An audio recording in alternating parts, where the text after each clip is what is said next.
Hay ideas que de repente aparecen y cambian las reglas del juego para siempre. Hoy vamos a hablar de una de esas ideas, una que nació en el siglo XIX y que literalmente ayudó a redibujar el mapa de Europa. Vamos a meternos en la cabeza de Pasquale Mancini y su teoría de las nacionalidades. Para arrancar, pensemos en esto. ¿De dónde sale un país?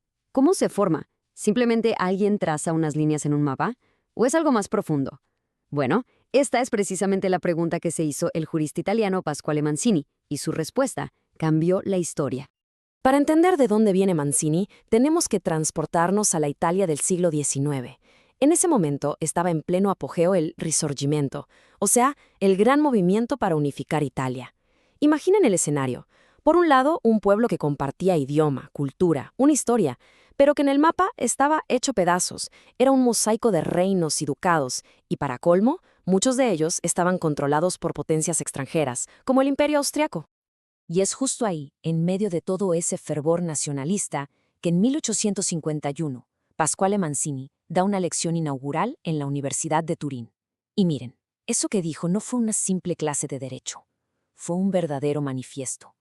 Lanzó una idea que para la época era totalmente revolucionaria.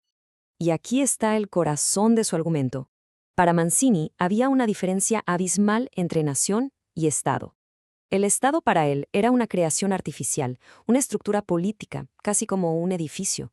Pero la nación era otra cosa. Era un organismo vivo, algo natural con raíces profundas en la cultura, el idioma y la historia compartida.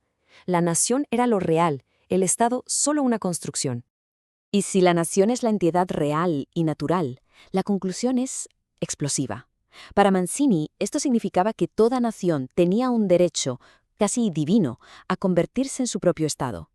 De repente, el dominio de un pueblo sobre otro ya no era solo un asunto de poder militar.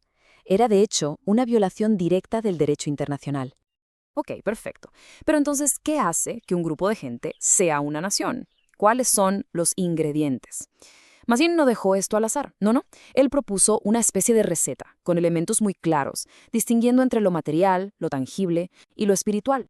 Primero tenemos los ingredientes objetivos, lo que se puede ver y tocar.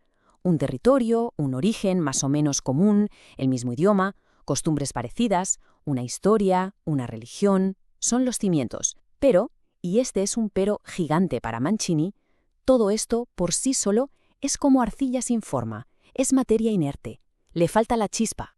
De hecho, él estaba convencido de que había un solo factor, uno solo, que era mucho más poderoso que todos los demás juntos, un ingrediente secreto que lo cambiaba absolutamente todo. Y aquí lo tenemos, la conciencia nacional. Esa es la chispa, es la voluntad de un pueblo de caminar juntos hacia un futuro común. Es ese momento en que un grupo de gente se mira y dice, nosotros somos nosotros, y somos diferentes a los demás. Sin esa conciencia, sin esa voluntad, solo hay una población. Con ella, nace una nación. Ahora, esto no era solo poesía o filosofía, para nada. La teoría de Mancini tenía consecuencias legales enormes, muy prácticas, que buscaban cambiar las reglas del juego tanto en cómo se relacionan los países como en la vida diaria de la gente. En el tablero mundial, esto significaban tres cosas. Primero, el derecho a la autodeterminación. Si eres una nación, tienes derecho a tu propio Estado. Punto. Segundo, las fronteras de los países deberían, idealmente, seguir las fronteras de las naciones. Y tercero, y muy importante, el principio de no intervención. Ninguna potencia extranjera debería meterse en el proceso de un pueblo que busca unirse. Pero la cosa no para ahí. Mancini llevó su idea incluso a la vida privada. Propuso algo radical, que las leyes sobre tu estado civil, casamiento, herencias, etc., no dependan del lugar donde vives, sino de tu nacionalidad. O sea, es como si uno llevara las leyes de su nación consigo, a donde fuera. Claro, esto se balanceaba con la libertad para los contratos comerciales y, por supuesto, con el respeto a las leyes locales de orden público, como las leyes penales. Y no hay duda, la teoría de Mancini fue un motor para la historia. Fue la base legal que ayudó a unificar a Italia y Alemania. Pero como muchas ideas poderosas, también tenía un lado oscuro, un filo peligroso que con el tiempo fue retorcido para justificar cosas terribles. Porque el mundo real, lamentablemente, no es tan sencillo. ¿Qué pasa en lugares como los Balcanes, donde las etnias y culturas están mezcladas, entretejidas de una forma súper compleja? Ahí la idea de una nación, un Estado, se puede convertir en una receta para el desastre. para el conflicto, para la limpieza étnica. Y además, seamos prácticos.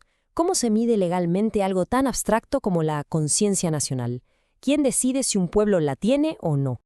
Y así, al final, la teoría de Mancini nos deja con una pregunta gigantesca que sigue tan viva hoy como en el siglo XIX. ¿Cuál es la respuesta? ¿Hay que dibujar las fronteras para que encajen con los pueblos? ¿O son los pueblos los que deben adaptarse a las fronteras que ya existen? Es una pregunta fundamental, y el debate, como bien sabemos, sigue abierto.